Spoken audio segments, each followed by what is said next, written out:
নবী করিম সাল্লাল্লাহু আলাইহি ওয়াসাল্লাম বলেছেন, আকসিরু আলাইয়া মিনাস সালাতি মিন ইয়াউমিল জুমআতি ওয়া লাইলাতিল জুমআহ, তোমরা জুমার দিন এবং জুমার রাতে আমার প্রতি বেশি বেশি দুরূদ পাঠ করবে, দুরূদ প্রেরণ করবে।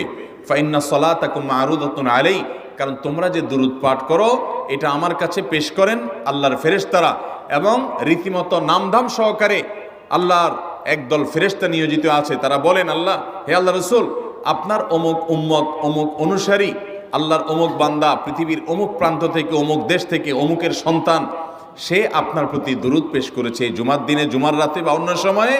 এটা নবী করিম সাল্লাল্লাহু আলাইহি সাল্লামের কাছে রিপোর্ট দেওয়া হয় আল্লাহর নিযুক্ত ফেরেশতাদের মাধ্যমে। এই জন্য শুক্রবার দিন এবং রাত, অর্থাৎ বৃহস্পতিবার সন্ধ্যা থেকে নিয়ে শুক্রবার সন্ধ্যা পর্যন্ত এই 24 ঘন্টার মধ্যে নবী করিম সাল্লাল্লাহু আলাইহি সাল্লামের ভাষ্য খেয়াল করেন, আকসিরু আলাই।